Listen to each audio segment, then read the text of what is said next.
Eat this one steamed vegetable every night to support healthy blood sugar. Before you scroll away, look at the vegetable sitting quietly in markets, kitchens, and dinner plates around the world.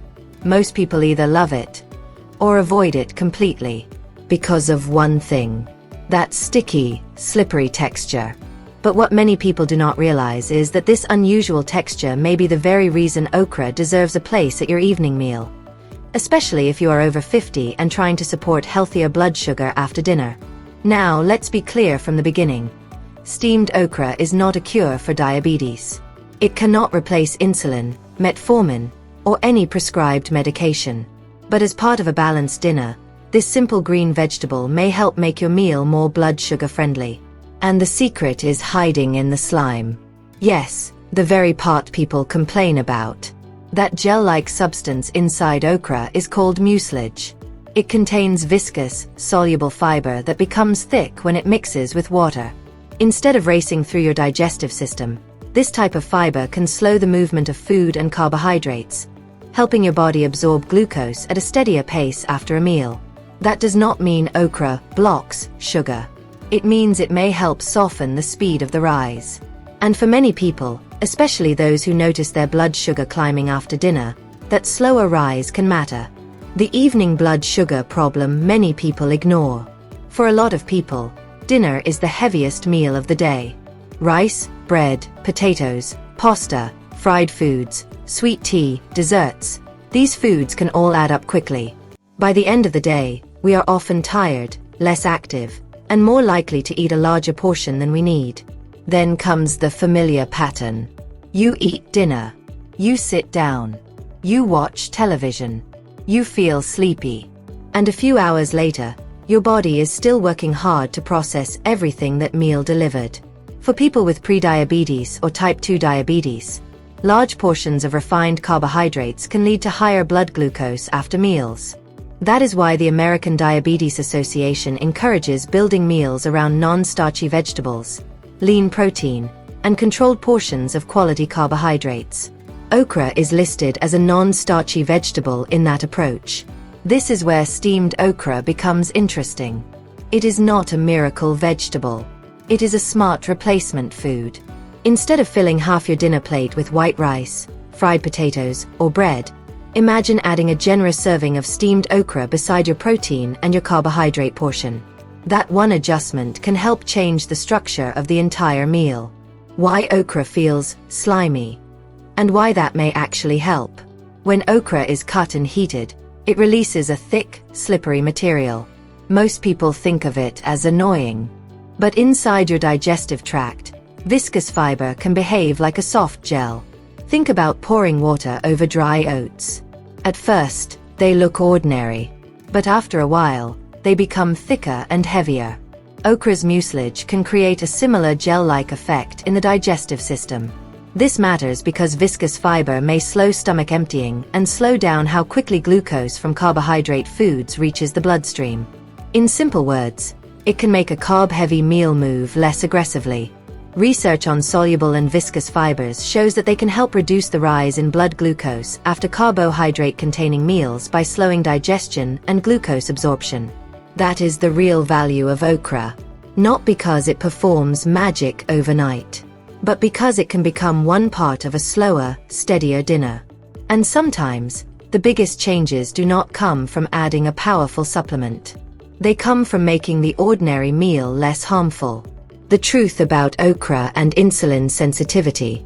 You may have heard people say that okra can repair insulin sensitivity, or force your muscles to pull sugar out of the blood while you sleep. That goes too far. Okra contains fiber and plant compounds, including flavonoids. Some laboratory and animal research suggests that compounds associated with okra, including myricetin-related compounds, may affect glucose metabolism. But this does not prove that eating one serving of steamed okra at night will repair insulin resistance or create a dramatic blood sugar drop during sleep. Human research is promising, but still limited. Some studies and meta-analyses have found that okra-based supplements or preparations may improve fasting blood glucose and HbA1c in adults. However, researchers also note that more large, high-quality clinical trials are needed before strong conclusions can be made. That means the honest message is this: okra may support healthier blood sugar as part of an overall eating pattern, but it should never be treated like a replacement for medical care. The real win is not saying, "I ate okra, so now I can eat anything." The real win is saying, "I used okra to build a better dinner." Why steamed okra is better than fried okra. Here is where many people accidentally ruin a healthy vegetable. They take okra. They coat it in flour. They deep fry it. They add heavy sauces. Then they wonder why their blood sugar and weight are not improving. Fried okra can still taste good, but it becomes a completely different kind of food. The flour coating adds refined carbohydrates. The frying oil adds extra calories. And it becomes very easy to eat a large portion without realizing it. Steaming keeps the meal simple. No flour. No sugar. No thick sauce. No deep frying. Just the vegetable, its natural fiber, and its natural texture.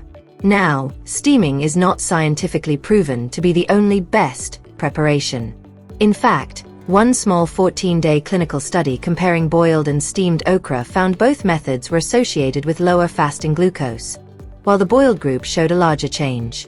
The study was small, so it cannot prove that one cooking method is universally superior.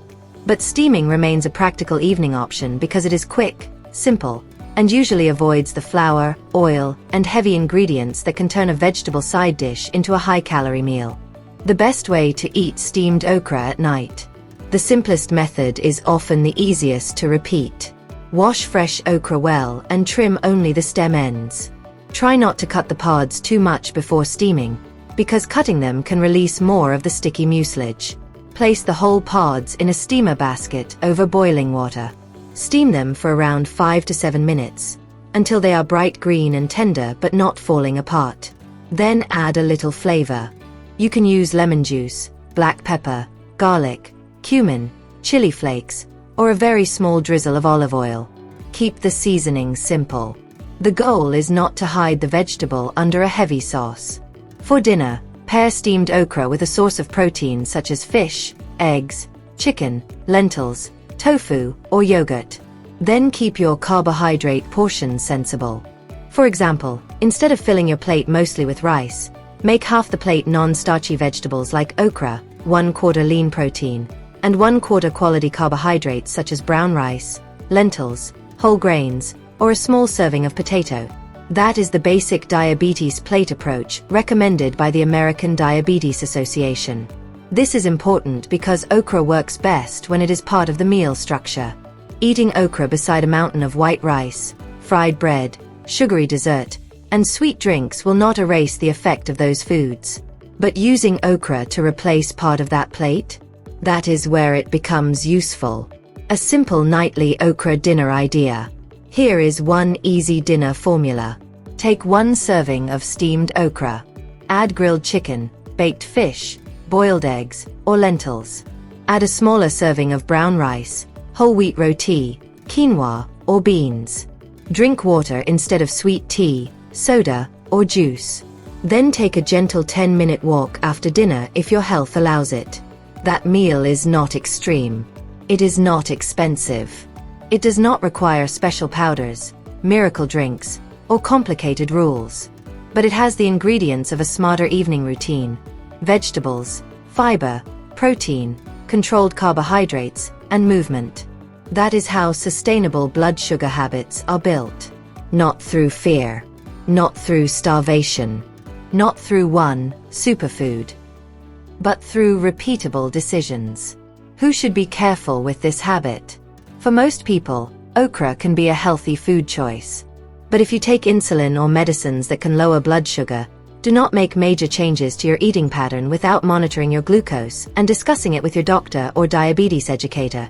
Low blood sugar can happen in people using glucose-lowering medicines, especially when meals, activity levels, or food intake change. Also, if you are not used to eating much fiber, do not suddenly eat a huge bowl of okra every night. Start with a modest portion. Your digestive system may need time to adjust. And remember, blood sugar is affected by the full picture: sleep, stress, medicine, activity, portion sizes, sugary drinks, and the amount of carbohydrate in your meal. Okra can support the plan. It cannot carry the whole plan by itself. The bottom line: that sticky texture in okra is not something to fear. It is a reminder that foods can have physical effects inside the body long before they become trendy on the internet. Steamed okra provides fiber, has very little carbohydrate compared with many evening side dishes, and may help slow digestion when it replaces more refined foods in your dinner. It is not a miracle. It is not medicine. It is not a replacement for your prescribed treatment. But it may be one of the simplest vegetables to add to your evening plate if you want a steadier, more balanced meal. So tonight, instead of frying it, try steaming it. Keep it simple. Pair it with protein. Control the rice, bread, or potato portion, and give your body a calmer dinner to work with. If you already eat okra, comment below, "Okra at night." And if you want more simple foods that may help support healthy blood sugar after 50, make sure to subscribe, because sometimes the most powerful habits are hiding in the foods we have been overlooking for years.